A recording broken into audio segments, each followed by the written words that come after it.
मैं लिखा 10,000 टीवी विचों लभदा जे की 10,000 टीवी विचों लभदा है की इस शर्म ते हया वाला मार दिता भी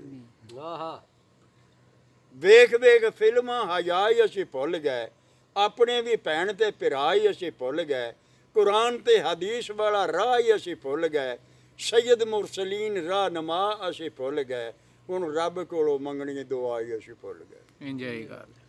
रब कोलों मंगनी दुआ ही असीं भुल गए टीवी पे वेखदे जे कट्ठे प्यो धी 10,000 टीवी विचों लभदा है कि इस शर्म ते हया वाला ही मार दिता जदों दा टैलीविजन बन के ते आया है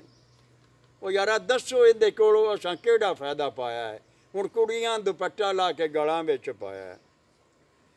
कुड़ियां दुपट्टा ला के गलां विच पाया है मुंडियां ने सिर दा प्याला कट कराया है बच्चियां ने चूड़ीदार पजामा चा सिवाया है असां चंगी इस्लाम दी रख लईए नी 10,000 टीवी विचों लभदा है कि इस शर्म ते हया वाला ही मार दिता भी वो 10,000 टीवी सानू की है सिखा लिया अजकल दे यंग मैन बच्चे वेखण वाला टीवी इन्हां दा माहौल किवें दा इन्हां नूं मिलिया है 10,000 टीवी सानू की जे सिखा लिया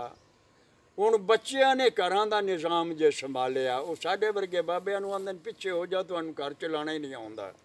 ते इन्हां कोलों चलदा भी नहीं तो उन्हां दा माहौल की बन जांदा है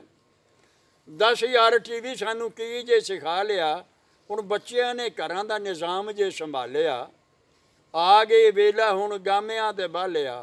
ओ यार नूंहां आ के सस्सां उत्ते रोब जे जमा लिया मुंडियां नूं ऐसा उन्हां सबक जे सिखा लिया हुण मां नाल दुश्मनी जनानी अगे जी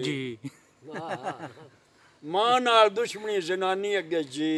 10,000 टीवी विचों लभदा है कि इस शर्म ते हया वाला ही मार दिता भी इस तरह छोटे छोटे साढ़े कुछ प्रोग्राम तुहाडे सामने पेश पंजाबी दे कीते जा रहे हैं